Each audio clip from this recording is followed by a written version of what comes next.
Welcome to CNET's live coverage of Apple's Far Out event, where we're expecting so much new tech today. iPhone 14, new Apple Watches, maybe even AirPods. I'm Bridget Carey, and with me is my co-host, Justin Easter, but you know him as Justin Tech. How are you feeling about today, Justin? Oh, I am so excited for all these new Apple products, and we have a lot going down today. This is our pre-show. We're going to be talking about rumors and expectations for all this new tech, and then we're going to watch the keynotes, and then we're going to come back to you with our post-show and talk about all the announcements. That keynote is going to start at 10 a.m. Pacific time, 1 p.m. Eastern. Now, Bridget, who are we bringing on this show to talk about this stuff? Oh, we got lots of CNET Ace reporters on the ground at Apple Park's headquarters in California. We are going to Patrick and Scott, and we got Lisa over there. So it's going to be a lot of guests. We're going to be talking all the way up until that keynote begins, because that's how it works here. We chat it up. We talk about our hopes, our dreams, our expectations. We answer your questions. And then when the event starts, when Tim Cook and friends start their keynote, you're going to keep this open. We're going to mute. We're going to keep this stream open. We're going to have the chat room running, because you can chat here. You can't chat over and watch an Apple. And we're going to be like your second screen experience. And when it's over, you just come back to our tab. We're going to be back to give reactions and break it all down. And you can be part of the conversation. You're going to head to the chat. You're going to tell us your questions. You're going to sound off on what you really want to see from Apple today. And we got producers watching the chat, feeding us your comments. Now, we are going to get a little into all the details, but quick answer, Justin. Between all the rumors we've seen of multiple iPhone 14 models, multiple Apple Watches, what are you more into? The iPhone or the Apple Watch today? Okay, well, I'm excited for both. I'm excited for the iPhone mainly because I have a 12 Pro and I'm just ready for an upgrade. But the Apple Watch Pro has really got my eyes. I love using my Apple Watch Series 7 for working out. And the idea of a more durable, bigger screen and a watch that's devoted to workouts and tracking them, that's very exciting for me. So I can't wait to see that. And then I can't wait to, if it's real, play around with it and make some videos on it. Yeah, I think for the first time I'm actually in the Apple Watch camp of being more into like, what are they going to do with the Apple Watch now? All these rumors about a Pro model. I would love to see how durable it is, because mine's a little dinged up a little bit. But I'm also really nervous about what this iPhone 14 is going to look like. But I want to jump over to see what it's like at Apple's headquarters. Is Patrick Holland ready for us? I'm wondering. Besides hot, because it's like 110 he's degrees. Not. It's a little early over there. But I am thinking a lot about what this new iPhone 14 is going to look like. He's going to tell us what we're expecting, but there's been so many rumors about what they're doing with the notch. It's making me nervous. There's been things about how it's going to be, instead of a notch, a pill shape or a pill in a hole punch. You know, it doesn't look that attractive to me. Mm-mm. Yeah, what do you think? Well, what I was going to say is, I feel like this is the first year in many years where there haven't been these photos that were leaked that were like undeniable. This is what the iPhone's going to look like. I feel like this year we have so many different images that I don't really know whether there are going to be bumps on the cameras, or whether it's going to be flush, or whether it's going to be one big pill shape, or there's going to be a pill and a dot.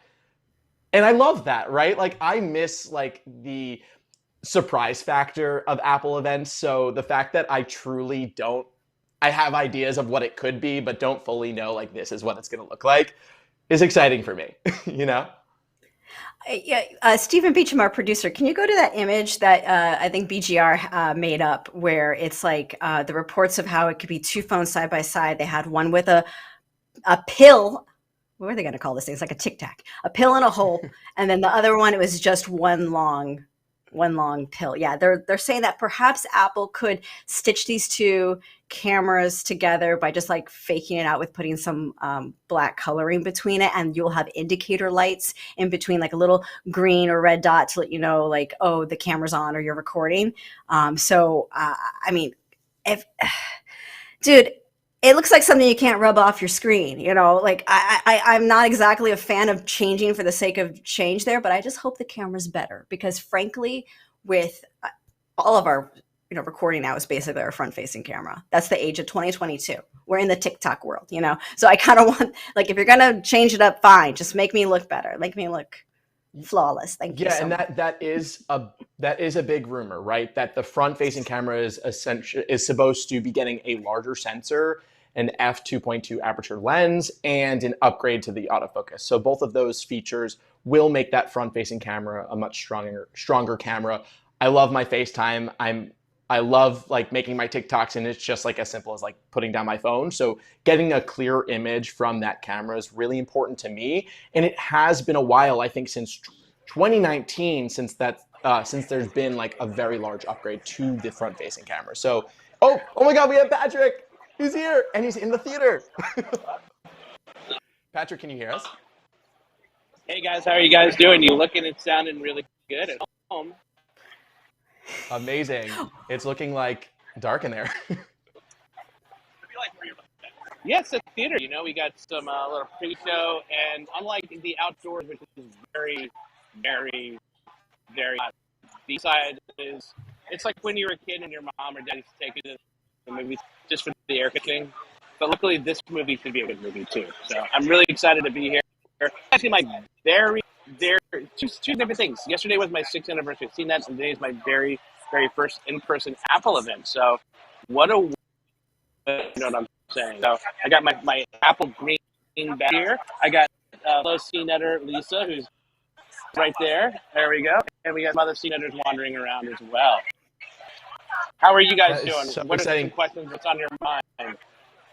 Yeah, well, what we're wondering, Patrick, is can you give us an overview? What do you think we're going to be finding out or getting from the iPhone 14 this year? That's some good questions. So there's lots of rumors and stuff. So first of all, let's start with the fact that it's probably going to be 4 models, 2 Pro models, a regular Pro and probably a Pro Max. So regular, of course, I'm avoiding the last one because typically the iPhone 13 mini filled that slot, but they're not Pro, large on iPhone Max. It's called iPhone 4. Maybe all this is just saying. Oop, I think we're kind of losing. Well, Patrick. I guess Yeah, there's I just think, a lot going on. There's a lot going on over there. And I'm sorry we lost you, Patrick. It was talking about all the different models, but reception for everyone's probably on their iPhones over there, right? that Wi-Fi must be struggling. But it was good to see folks over there. And yeah, this is like, I haven't seen folks sitting out at the theater before. So this is it's been a while. It's been a while since 2019, with other rumors I'm curious about. I don't know about you, Justin, but there's a lot of talk about this always on display and the leaks we've seen, or the expectations at least, and the mock-ups show that we're going to have a dim screen that still has color on it. And I wonder what they're going to talk about there by being able to have it in a way where it also preserves battery life. Yeah, well, I love the idea of an always-on display that has just a few little pieces of information that you want to see when you're able to like just glance at your phone. Also, I love the idea that like if you turn off the always-on display, do you get better battery life? Because I'm already doing that with my Apple Watch. So like I think there's like pros to both of those, if you're using it or not. Also, I just want to backtrack though a little bit, Bridget, because what Patrick was saying, and I think it's important that we talk about, are the models, right? There are like heavy rumors that the mini's going away, which is really sad because while I don't have the phone, I've always wanted the phone because I think it's nice to have that small form factor. In fact, I'd love an iPhone 14 Pro Mini, but I just don't think that's happening this year. So what is expected is that we're going to keep the normal size 6.1 inch iPhone 14, 13 to 14, and then we're going to be getting a larger version as well, possibly called the iPhone 14 Plus or the iPhone 14 Max. Most people are assuming the Plus. We even have an image, Beecham, if you don't mind putting that up, of a case that says the iPhone 14 Plus. And that just adds more credibility to that. and that's going to be a 6.7-inch screen, the same size as the iPhone 13 Pro Max that currently is. Now, besides the phones, yes, there are a lot of possibilities like that always on display, Bridget, that you were saying, and possible upgrades to the cameras, right? Yeah, exactly. Like, there's always talk about cameras. I'm worried and concerned about, like, okay, well, how good is the camera going to be? But also, like, is this going to be a more expensive phone? A lot of the buzz and talk from folks is like, yes, we're going to be having a pro model that's might be $100 more. At least that's what we're hearing from some analysts, and they're already so expensive. But in general, by having like the better front-facing camera, I think that'll be really interesting. And I don't know, the back will have more beef too. Like, are we going to get 8K recording? And how big is that camera bump going to be in the back? Because we've seen early renders where they're like, oh, it's not going to be anything. And then the later renders, the later speculation is that, no, there's going to be a bump. So what model is which? Are we going to be calling things plus on one side? Is the Pro going to be called Pro Plus or Pro Max? Like the naming is just messy. So I'm there. It's like what you said earlier. There's so much this time around that I'm not quite sure from all the cheddar chatter, like what exactly is going to go down today. Yep, and we're gonna know real soon. And then when it comes to processors, rumors are saying that the iPhone 14 will remain with the A15 processor, and the Pro versions will get that A16 processor. So that's exciting. Most rumors are saying that they'll remain with 6 gigabytes of RAM. Earlier reports were saying 8 gigabytes, but it just seems like most rumors are leaning toward that 6 gigabytes of RAM as well. And maybe we'll get that promotion display. Yeah. Oh, yeah. Maybe we'll get that promotion display on the 14, the basic, the lower models. That would be fantastic. I've had the 12 Pro, and I haven't really been living with it. Anytime I like pick up someone else's phone, I'm like, oh my God, this 120 hertz refresh rate, it's so lovely. So I'm just excited to have that on whatever phone I get. I got a big scratch on my screen. So yeah, I probably am looking at what this thing is going to look like. But what's also interesting, we're talking about the event theme. We said this is Apple's far out event, because the invitation, I don't know if we can throw that up. It shows the Apple logo that's made of stars.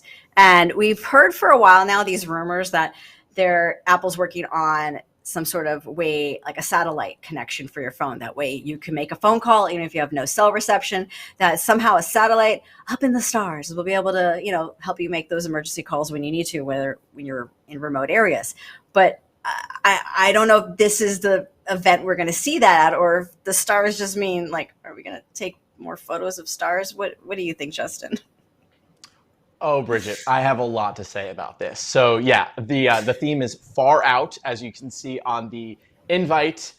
We got lots of stars, and I'm wearing my spaceman on my shirt. I've got the James Webb Telescope photo on my computer because I'm ready. Oh, you were so themed. Yeah, Ooh. oh yeah, of course. I got to dress for the occasion. So I have a couple ideas of what this could be. One feels more realistic, and that is an upgraded telephoto lens on the iPhone 14. Now, currently on the iPhone 14 Pro and Pro Max, we've got a 3x optical zoom. And then you look at other phones out there like the Samsung Galaxy S22 Ultra, say that 22 times fast, that has a 3x optical telephoto lens and a 10x, which can like take beautiful photos of the moon. So maybe we'll be getting a much stronger telephoto lens. One can only hope. So that's one thing, and I feel like that's a very realistic possibility. Second, recently on August 25th, T-Mobile and SpaceX announced a brand new service that's going to be coming to T-Mobile's customers that gives them the ability to get internet service or cell reception anywhere in the continental US, even if they don't have cell phone tower service. And this is through SpaceX satellites. Now, that could be a like perfectly timed predecessor for this announcement that could be coming with the new iPhone and the new Apple Watch. Maybe they are getting satellite capability to send texts, which is what T-Mobile's offering by the end of next year is their plan. So, I mean, that service is called Above and Beyond. We got Far Out. I mean, it's a perfect pair, right? So we'll see. It's an interesting coincidence. We have to, though, talk about the Apple Watch because we are about 15 minutes till Apple's event. We have CNET's Lisa Ida Chico also at the Apple event. She's running around. She's getting ready. And she recorded this video for us ahead of time to preview what we may see with the Apple Watches. Stephen, can you play that? I'm here outside Apple Park where we're expecting to see 3 new Apple Watches today, possibly. The Apple Watch Series 8, the Series 8 Pro, and a new Apple Watch SE. So the biggest thing we're expecting to see from the Series 8, based on the rumors, is a new temperature sensor, which might be able to detect if you have a fever. The Pro, on the other hand, is expected to have a much bigger screen and longer battery life and a more durable design. And the Apple Watch SE is expected to be an upgraded version of the cheaper Apple Watch that debuted in 2020. We don't really know much about what that might entail, but we're hoping to find out later today. I'm here outside Apple Park where we're expecting to see 3 new Apple Watches. She's back. Thank you, Lisa. Yeah. Apple Watch. I'm very excited for these announcements. Like I said earlier, specifically the Apple Watch Pro. Right, this would be the biggest leap in Apple Watch since its original release. Right, we're gonna. Can we actually throw up those renders, Beach? Let's throw up one of the. Oh wait, we got Scott here. We got Scott live. Mr. Okay, Apple awesome. Watch, Mr. Editor at Large. He's at large at the Apple event. Great view, Scott. Thank you. Thank you. What are we? I got the Okay, I got the seat in the back. We were talking about iPhones. We're just talking about Apple Watch. What do you think is your biggest expectation with the Apple Watch and what else we could see?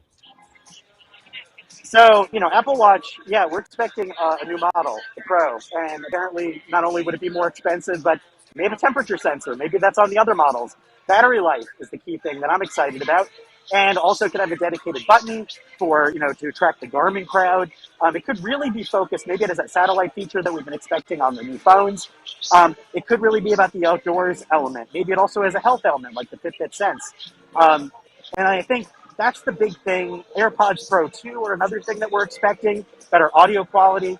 Like I cover AR and VR. I've been waiting to hear something about, whether there'll be a headset. I think it's too busy an event for something like that here. Although this background does look very 3D. And as far as iPads go, supposed to be some sort of October event maybe, when iPad OS hits. I cover a lot of iPads. There's going to be a redesigned base iPad with USB-C, iPad Pro. I don't think any of that's going to be here. But, I do want to see the Time Bandits trailer that Apple TV is supposed to be making. Scott, I know we're getting so close to the event. You mentioned temperature with the Apple Watch. I want to ask, you've been wearing this ring that does temperature checks, the Aura 3. You wrote all about it. What has that been like, having a device that senses that? And how do you think Apple is going to do a different twist with that skill? That's a good question. The reports have been saying that the temperature thing is going to sort of emerge for only a few features, maybe women's fertility tracking, and maybe it's not for sickness detection, that type of stuff. I mean, the problem with the sickness detection is that it's not absolutely guaranteed. Your mileage may vary. It doesn't have the type of FDA clearance. So, would Apple wait for something like that, or studies? It's a relative temperature difference on the watch's rings. So, I can see that maybe my temperature relatively went up 2 degrees, but I don't know what my actual temperature is. So maybe that's something that they're putting a sensor on now, but they're going to do research on that for another couple of years, let it trickle down into all the models. By the way, Jason Heiner is here too with ZDNet. And I don't even know if you can see waving right now. Yeah. It's so dark. We're sitting right next to each other. I know. Future team. So we're here keeping an eye, sitting at the very back edge of the theater, while the CNET team is somewhere down around there where I'm pointing. Yeah, we were just talking to Patrick. Yeah, we saw Lisa down there. Justin, do you have any questions for Scott before he has to go, I guess, get in the groove because we got like 10 minutes left? Yeah, Scott. So you already touched upon AR, VR. It sounds like it's unlikely that we're going to get that this year. Do you think that there will be any other special surprises that could come out? Any other things that have been like rumored about in the past that we could see today? The car. Well, yeah, I know, car. We're all wondering about that. I mean, it would be fun if we went out and checked out a car. No, I mean, I don't think so, but I do think the satellite eSIM stuff, which we're expecting, will be big. eSIM is kind of on the carrier wonky side, but the satellite thing is new territory for phones, and I feel like they make a big deal out of that. I mean, we talked about astrophotography, things that have been on other phone models. I'd be curious to see a watch face store. Look, they don't have a watch face store. I feel like we need to have cool new watch faces all the time from lots of people, or I do. I feel like I get bored, so I want a watch face store. That would be a cool surprise. Scott, you have been but on the case for them having a watch face store for the longest time, and I hope it comes Come true for you on. today because that is the thing you've always been talking about. It's so obvious they need to do it. I mean, why? Why? Just make a few curated brands. Don't have us like the special edition models. Get those watch faces out there. Scott, I wanted to touch on what you think Apple needs to do today to really show that they are thinking about the future. Because sure, we're always like, okay, new iPhone, whoop-de-doo, but okay, new Apple Watch, sure. But what does Apple need to do to get people excited and get people showing that they are thinking about the future and not just kind of going and making just another new product for us to buy? Well, I think it's a careful dance because I think a lot of these products are very mainstream, very reliable types of products, and they want to make them for a large consumer base, commodity products. And so the future is interesting, but if it's like with folding phones and other things, there's always a dance of how experimental do you get before this stuff becomes not something people would want to get. And so I think that's what you're going to see here is that like a few new features that they're going to aim that people want to use. And I think that the watch is the same thing. A lot of that can be boring, but they kind of bet that like it's going to be useful. So, they keep not taking the bait on doing some like big, bold experimental type of thing. And I think that holds here too. But at some point when that headset comes out, we're going to see something new and experimental. And, all the AR and other tools they've been doing, that stuff has been baked in. Some of the ambient tech is baked in. I think you got to look in the weeds for where some of that stuff is starting to emerge in the operating system and in the hardware. Scott, we have a bunch of people asking questions in our chat room, and we got user Calvin Tan asking or rather commenting too, that he's interesting to figure out like how is this Pro going to compete in the sport watch with players like Garmin? Have you given thought to that? Yeah, well, I think it's going to try to be something that maybe the thing about the Apple Watch is that the connectedness and some of the music and other elements might be appealing. Can it advance in other features to close the gap? The question too is the price. I mean, if this thing is $900, you're already dealing with some small subset of people that are going to be getting this. I feel like the Pro models of these devices this year might be the talk is they might be pro-ier and more expensive, which is again like a difference in class. So you have these high-end things, and you wait for them to trickle down. I would love to see longer battery life, but on a more affordable Apple Watch. So I think you're going to see it reach specialty markets first who can afford it. Peloton people and people who have, fancy gym memberships. Right, and let's talk about these AirPods, right? Because this was like the AirPods 2 were seeming more likely than ever. What do you think we're going to see with those? What upgrades do we expect from that? I think just better audio quality is the big thing we've been talking about. Better Bluetooth connection. The difference between AirPod Pros and AirPod 3. I noticed the difference in connection speed. And so I think they need to catch up on that, which is not that exciting, but also just, keeping up on audio quality, maybe reducing the size. I don't know if they're going to have big differences in fitness. Maybe there is a surprise with these. I think it'll be kind of interesting. But, also, as David Carnoy had pointed out outside, the landscape is very competitive for headphones. And, there's even also the Beats ones that Apple makes. So I think, how much do they stay attuned to just trying to keep these at a competitive and interesting product at a reasonable price versus trying to let the landscape run away on the headphone scene, so to speak. So I think that's what I think about with that. I also got my arm is getting so tired. I got to sit down too and open my laptop. Thank you, Scott. We're good. We can chat forever. We'll let you get ready before it all begins. Good luck today, and we look forward to seeing your reports afterwards. Thank you. All right, we'll talk to you soon. It's so exciting to see just the energy with Scott and Patrick and Lisa and everyone else who is there. Like, it really just honestly warms my heart. I just had to say that. I know it's really nice. It's back to what I remember. Yeah. I felt the same, and I wonder how they're going to do this presentation today, because it is so easy for Apple to make these polished. Not easy to make them, but it's easy for them to decide as a company, we're just going to keep making polished, videos that are pre-recorded. And I wonder if there's going to be any mix of that today, some pre-recorded, some not, or what exactly it is. But by having them there, as soon as the event's over, all these reporters are going to be running to get their hands on these products in the demo room. And, so obviously we're going to have all that for you on our YouTube channel, as it's like a madhouse today of just like seeing every single thing that's going to come out. I was interested to hear him talk about the AirPods because I'm a Beats person. It's just what I like. I like my little color pizzazz, and I like how it hooks on my ear. But I want to see exactly what he said. I want to see what Apple is going to do to show us why it's worth going for the Pro a little better. We haven't really seen new AirPods Pro in 3 years. I don't know if there's any particular upgrades, Justin, that you have been interested in, because you do use them.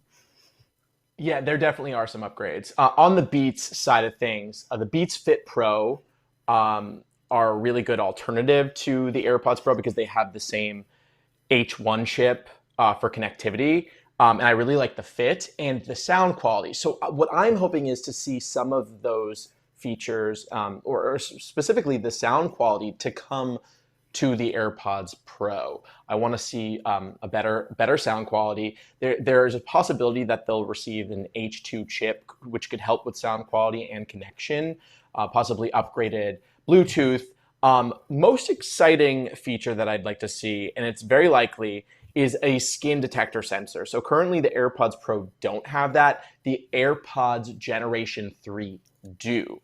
So what that will do is it will be even more accurate when you're taking your AirPods in and out of your ear for them to detect that, because I'm sure many people who have AirPods Pro, like myself, have noticed that like they'll still sometimes play when they're just out on your desk or in your hand. Well, I guess that's kind of like your ear, but they'll play sometimes when they're out on my desk. So that skin detector, I really want to see that, better sound quality.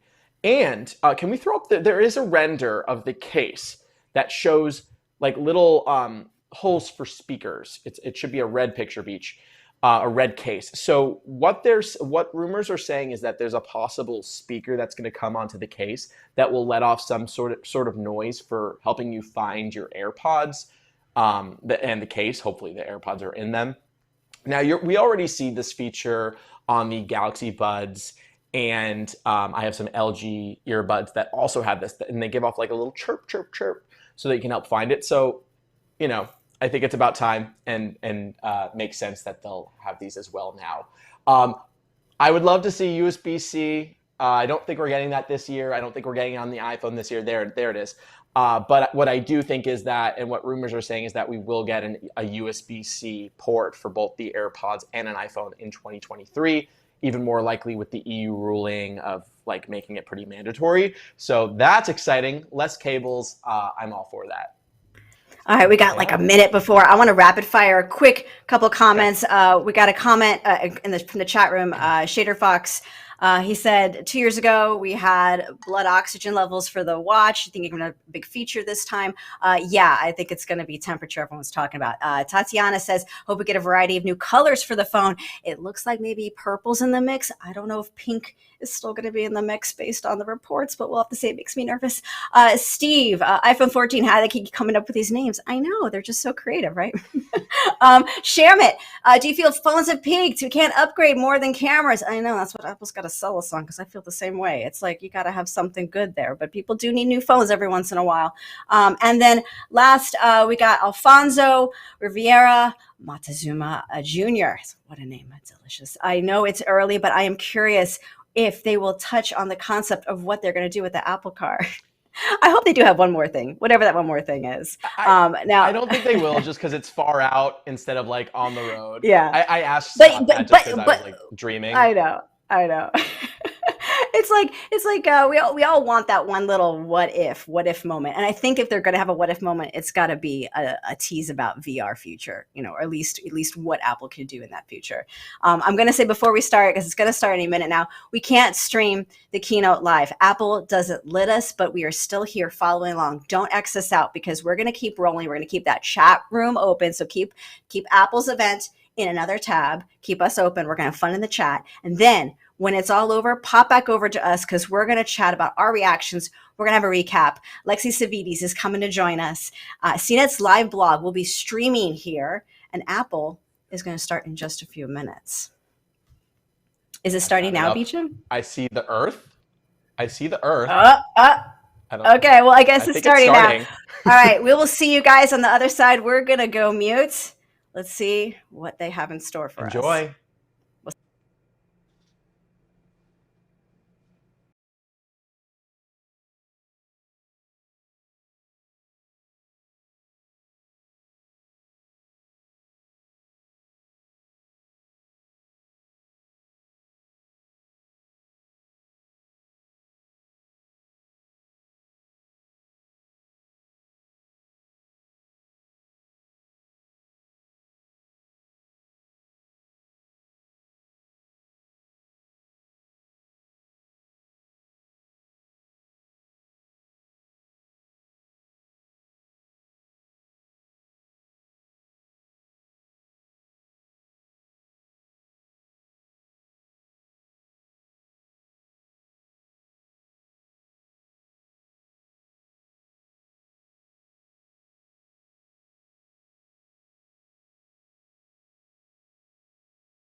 Welcome back to CNET's live coverage of Apple's far out iPhone 14 Apple Watch Ultra event. This is our post show.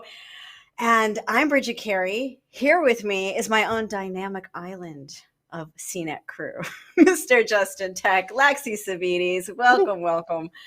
We're going to give you a recap and reactions to all this stuff Apple announced, but we're just going to dwell maybe a bit on the dynamic island.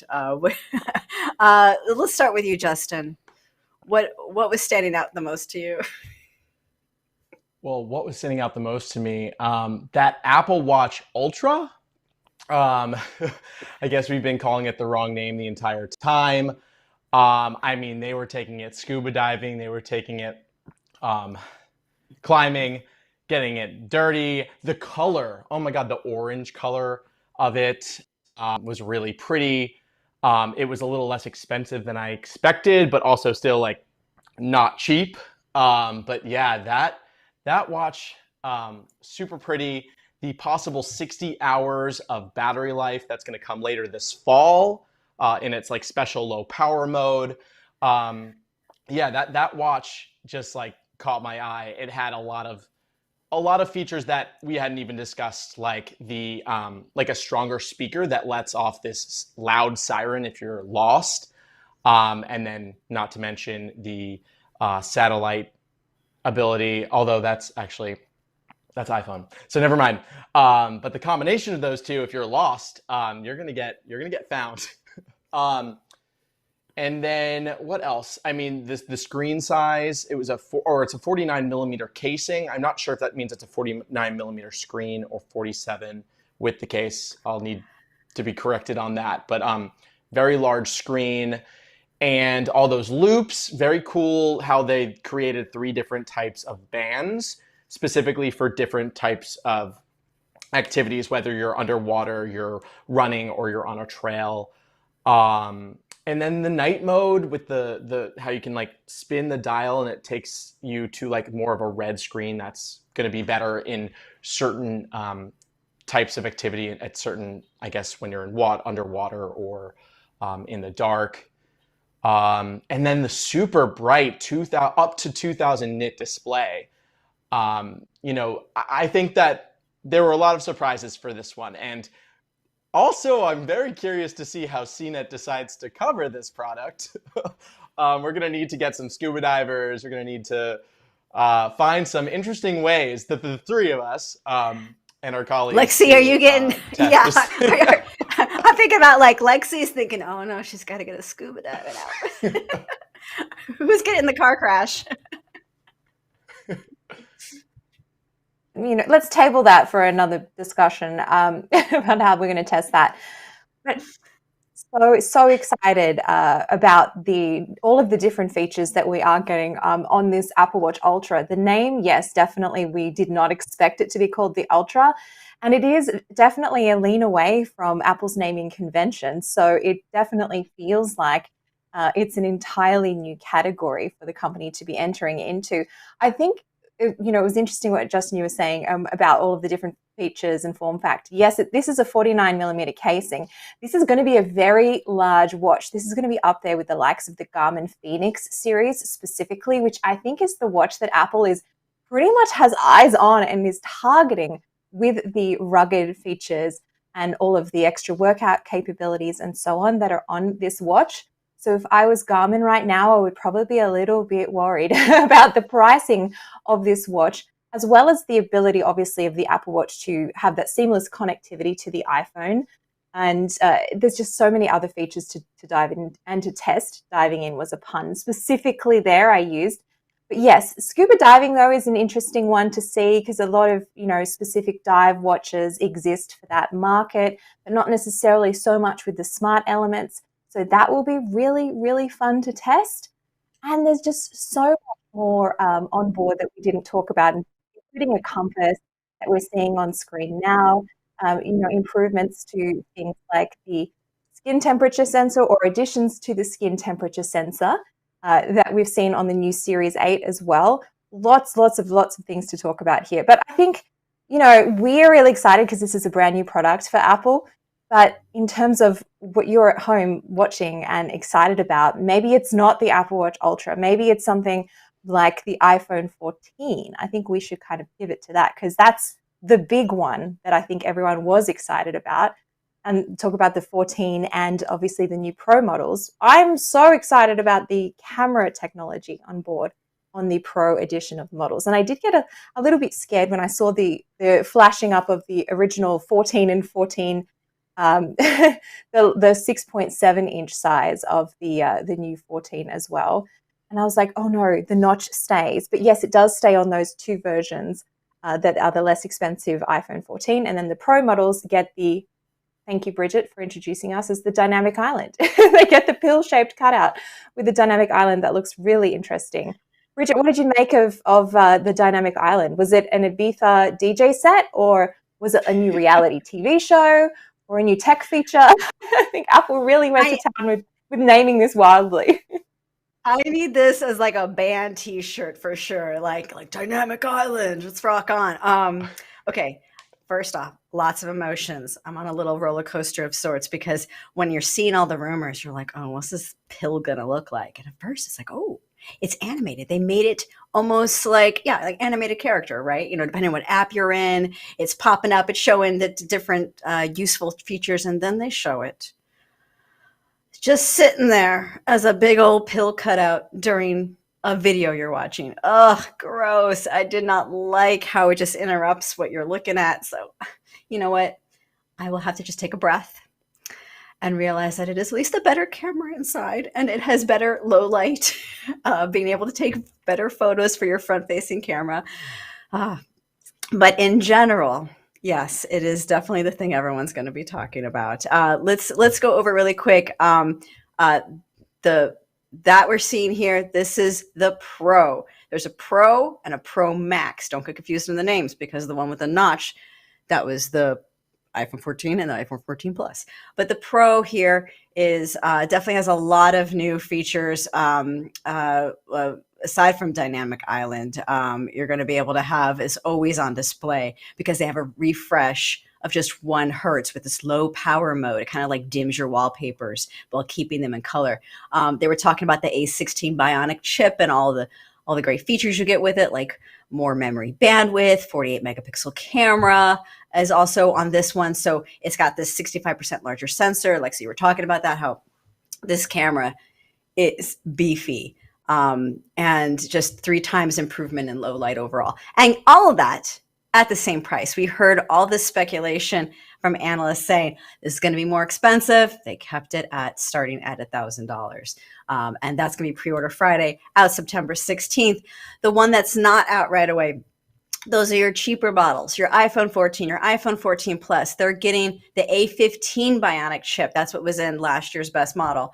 And they're going to have also a lot of great new features with their camera. Both of them are getting this new stabilization mode. I really liked to see that. And both, they have this crash detection. There's satellite emergency SOS in the new iPhones and on the whole suite of them. Being able to, it's fascinating. Before I get into the satellite, I will say the price for that 14, that starts at $799. That's the same price as your, Ultra Apple Watch starting price.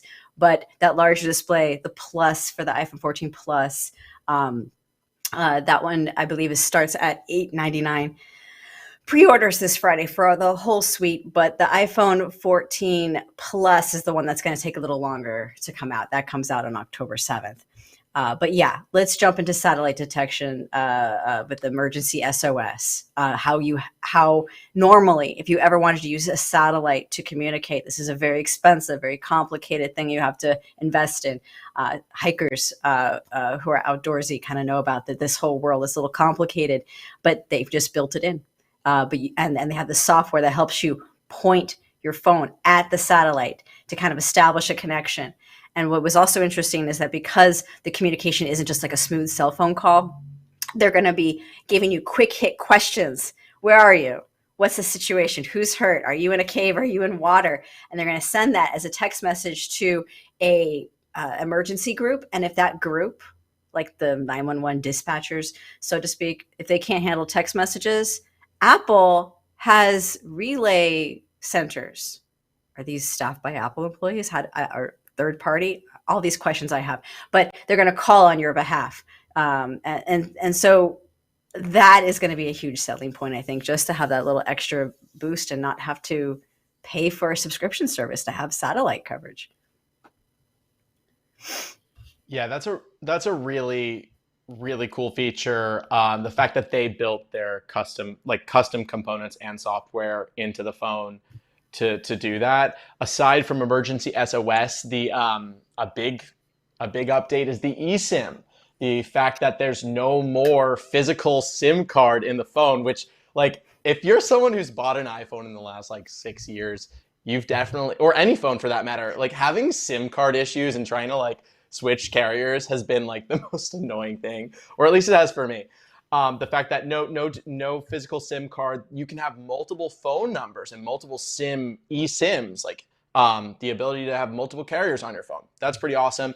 And back to something, I believe it was Bridget who you mentioned, the new stabilization mode, which is called action mode. Now that's going to be coming to both the iPhone 14 and the Pro models. And the video that Apple showed were, runners running along a trail and it being so smooth. And the fact that whoever's holding that iPhone, that stabilization was giving you like gimbal level stabilization. It looked so smooth. And as like a filmmaker and someone who loves creating content for CNET and doing a lot of fitness videos, I can't wait to get on the road and start testing that out specifically. So Lexi, let me know if you need me.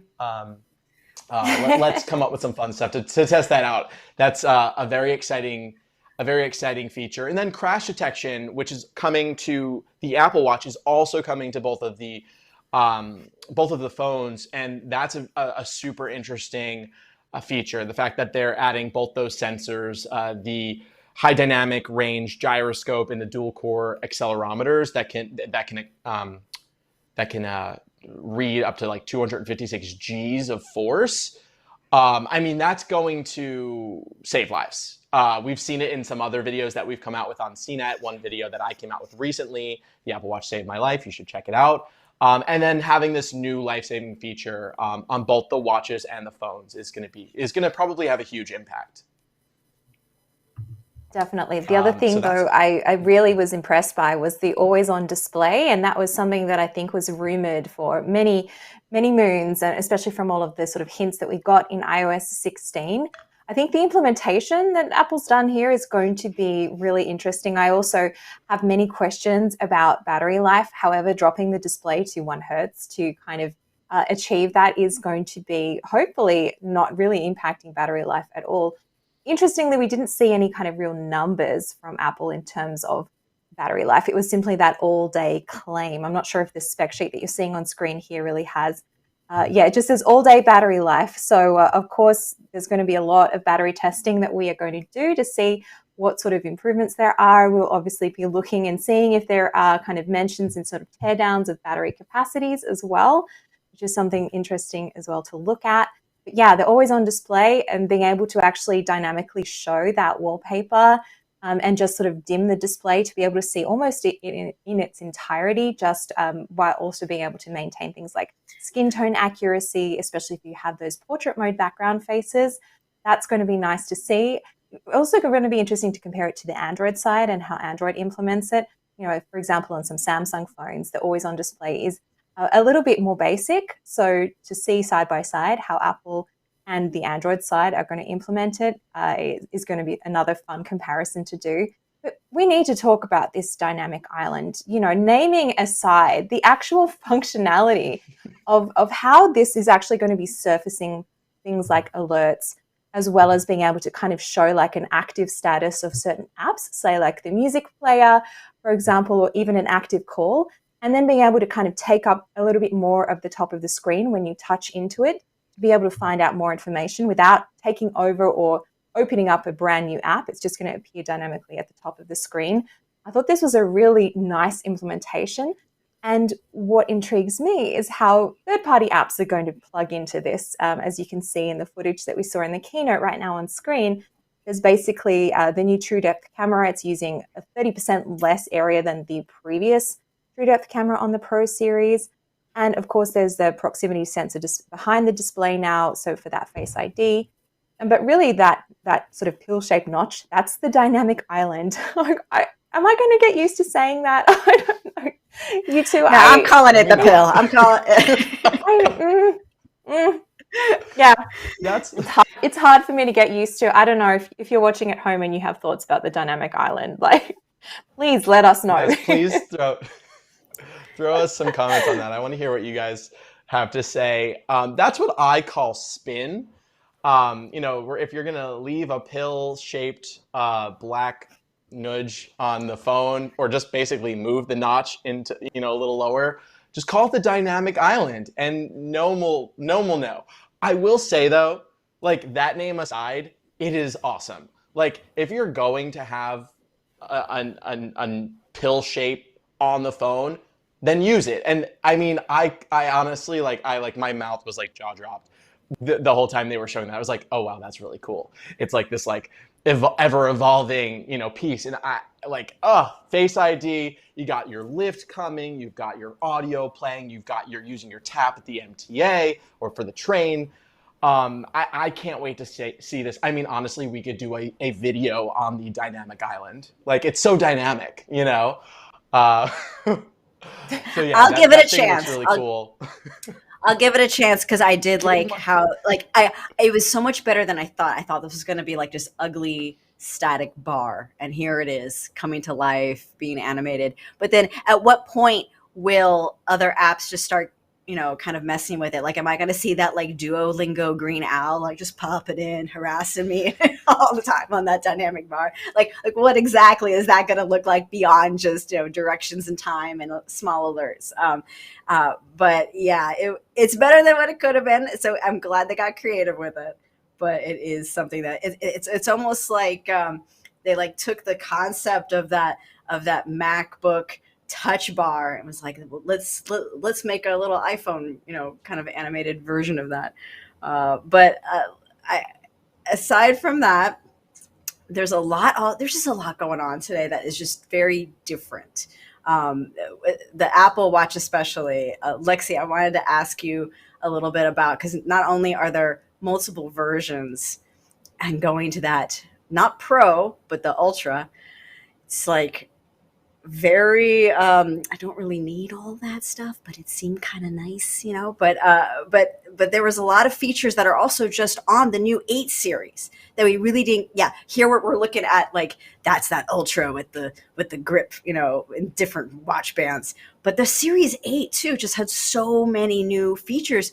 The whole reason for temperature sensing, sure, we heard about that in the reports, but I didn't think we were going into ovulation land. Like, I didn't think we were going into women's health. And that fascinated me, because if any of you guys are watching at home and don't really know, it's kind of a hard thing to track for women. All right. So Apple's definitely, pulling some strings here, saying like, hey, we're here for this demographic and for this issue that doesn't get talked about a lot. Lexi, can you give me your thoughts on all this? Yeah, I was surprised that Apple really leaned in heavily to the menstrual cycle tracking and ovulation tracking features that skin temperature sensors kind of unlock. Really need to make this very clear is that many other wearables also have skin temperature sensing. They can also claim to track ovulation, things like the Oura Ring. Fitbit doesn't necessarily directly track your ovulation, for example, but you can use it if you kind of know what you're looking for in order to detect fluctuations and changes in your body temperature or skin temperature, technically, because they can't measure core temperature. That's not possible from your skin.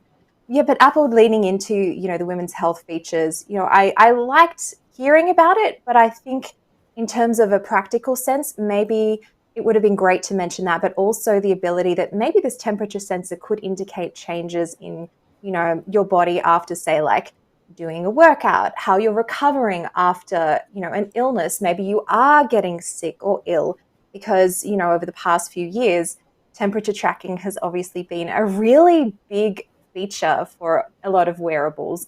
And to sort of not see any mention of like maybe it can detect if you're coming down with a fever, even if it's not like an alert or something. It could just be you just monitoring your levels. I guess potentially you'll be able to do that. But finding out a little bit more detail about that, I think, is something that I'm going to be diving into after we jump off, and I'm going to be looking at all the spec sheets and obviously all the testing to kind of find out a bit more about how this skin temperature is actually going to help beyond just women's health tracking.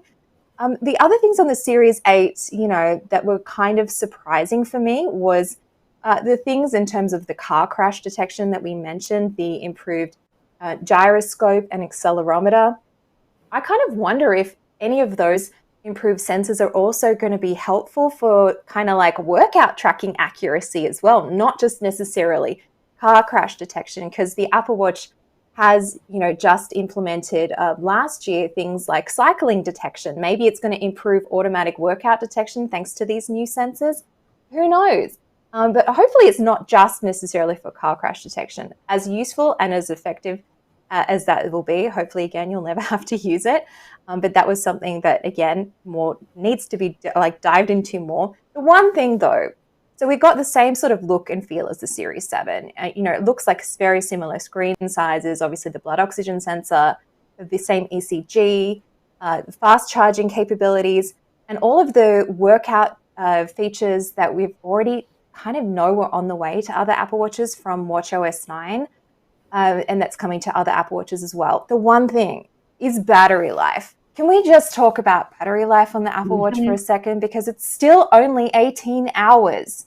And I know that there is now an extended, what's it called? It's a low power mode that's potentially able to extend the battery to 36 hours from, say, a full charge, and still have things like your fall detection and emergency services and things like that.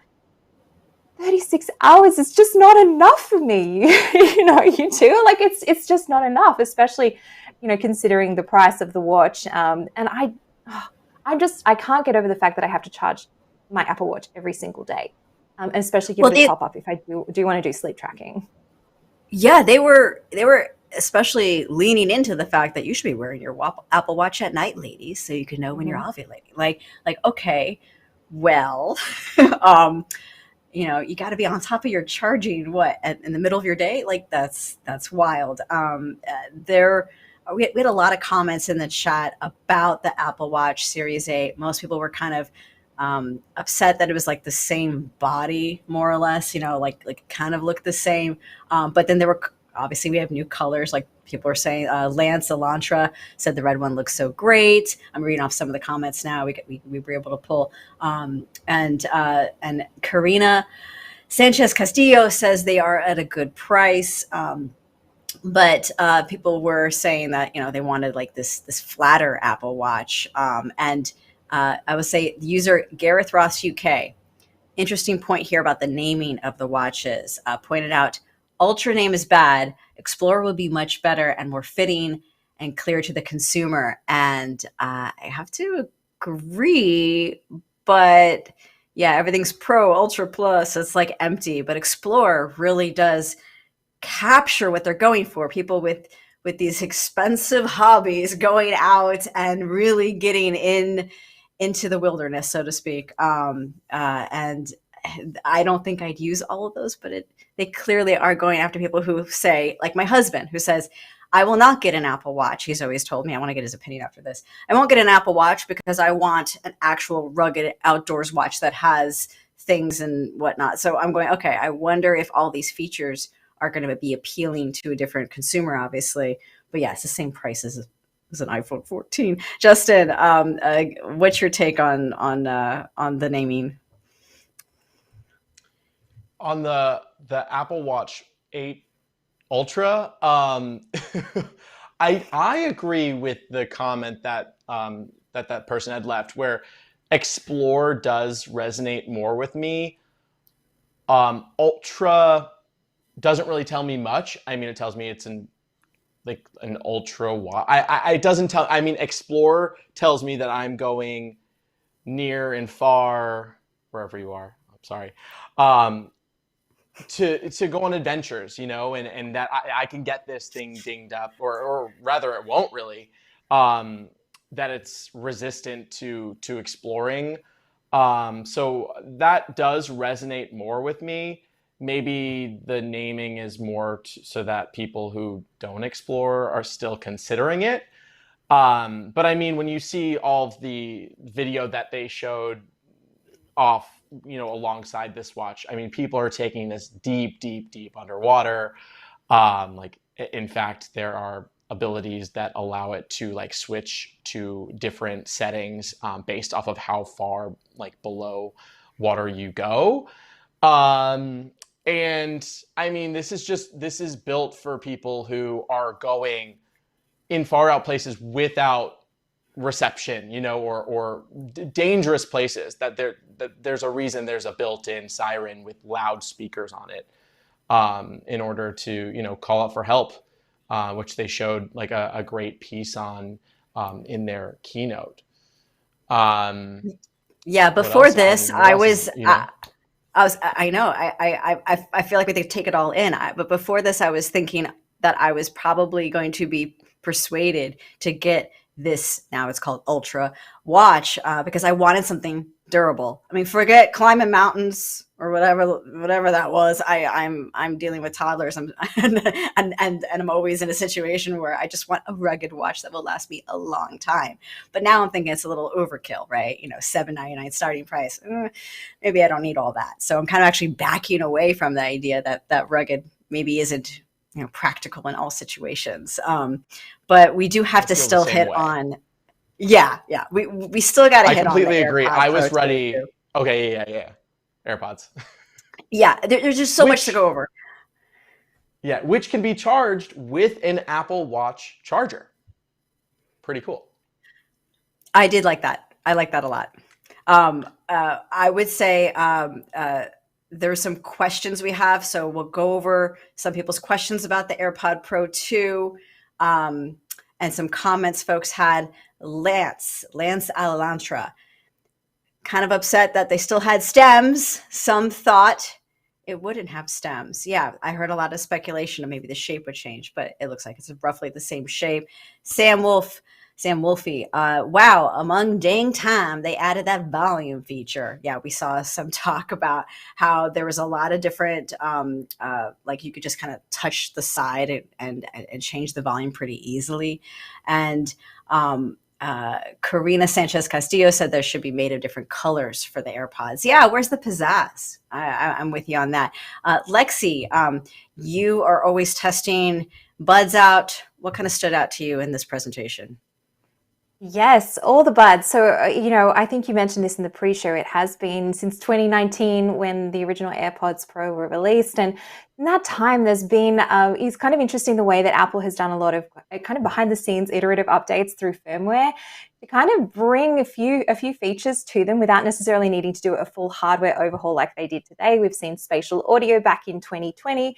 Obviously head tracking and dynamic movements to enable spatial audio, as well as the hidden gyroscopes and accelerometers in the AirPods. Now with the new AirPods Pro, there's that new H2 chip.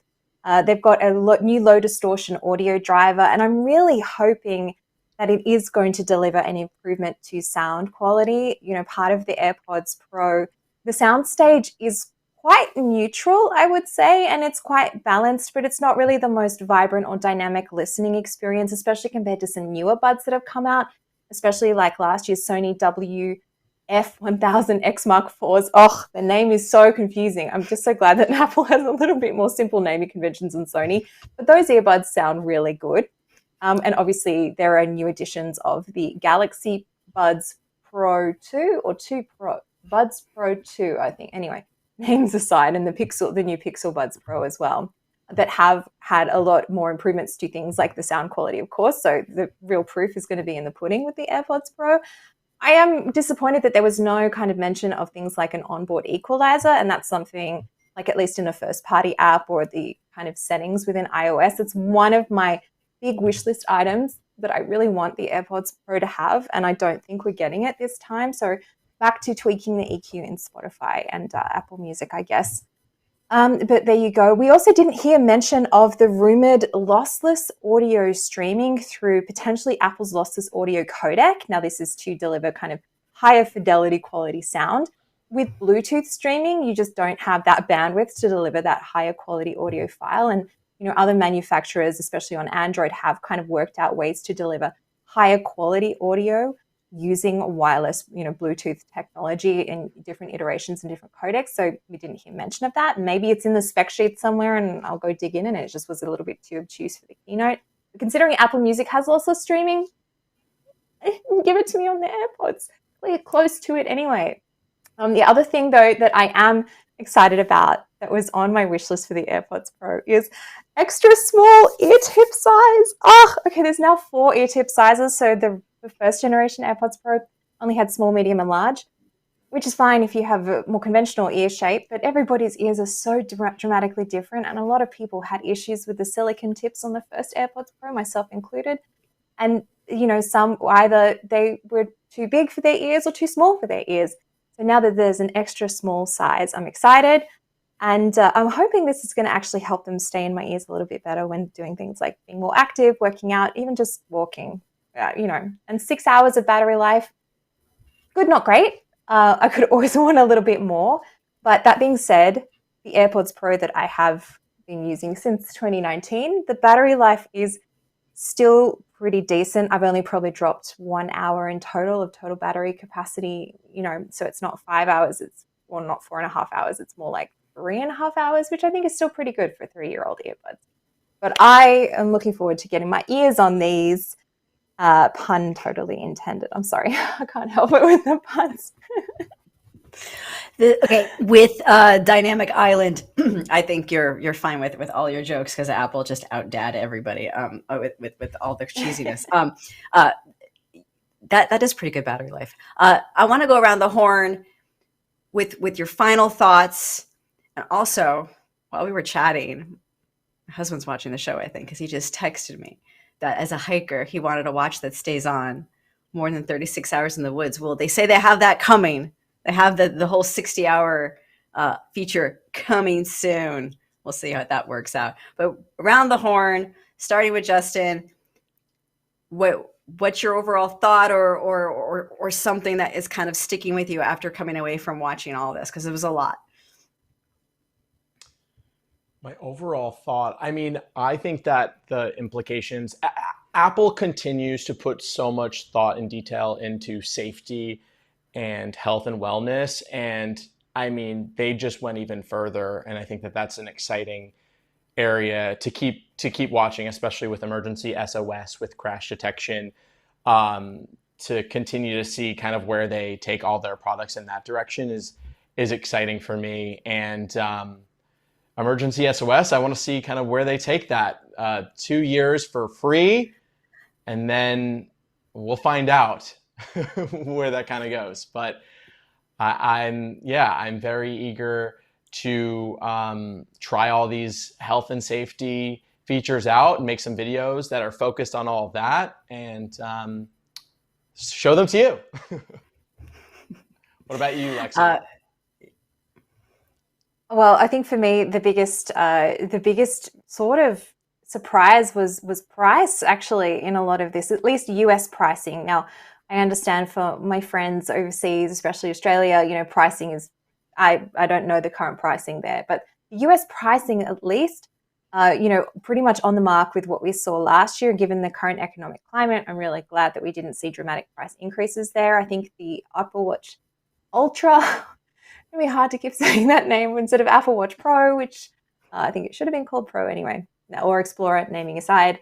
$799, I think that puts it squarely in the field of the more rugged smartwatches from the likes of Polar and Garmin, which this is really going to go after. So that was really exciting to see. It was a competitive price. And I think just to circle back quickly to kind of the two kind of types of people that I think would be attracted to the Ultra, Bridget, you were talking about, your husband and you also looking for, wanting to have a more rugged watch. Yes, I think there's that market. And there's also people who are not necessarily ultra marathoners and runners and hikers and divers. That's the obvious other market. But people who also want more battery life might also gravitate to this watch. And for $799 for 36 hours of battery life with the 60 extended, maybe that's enough they don't necessarily mind about all the other sports and tracking features. They just want a watch with a little bit more battery life, and they might have originally been spending money to get to the stainless steel version of the Apple Watch Series 7 or Series 8 before, which kind of gets up to that price to get the increased durability, a little bit more battery life. Yeah, I think that might be a really compelling proposition for people who not necessarily caring about the super marathon, extreme sports features too. So yeah, the one thing is AirPods Pro, the second generation, I kind of wish that they were $199, especially given their feature set and the competitive landscape. But apart from that, I'm just going to keep harping on about the dynamic island and love the functionality and features. Can't stand the name. We'll see in a year's time if I am still rambling on about the dynamic island.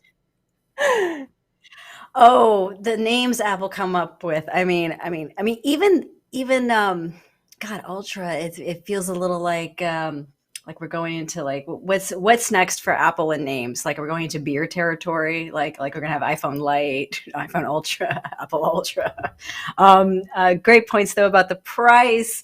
I did think that Ultra watch was going to be more expensive considering the demographic they might have been targeting, but it's still pretty pricey though, of course. And Justin, what you said about having Apple focus on safety, we even had a comment about that or two in the chat. We had Ahmed Aizenawi said, quote, I think they should have called it Get Lost instead of Far Out because everything was about getting yourself into trouble.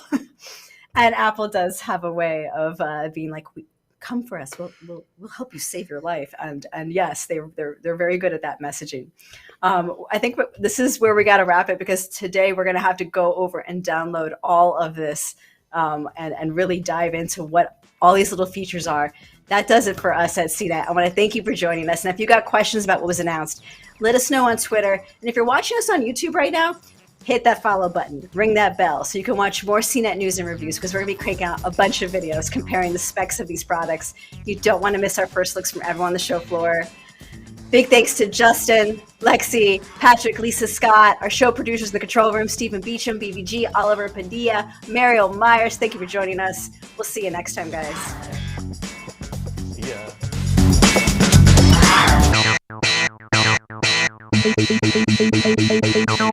ya.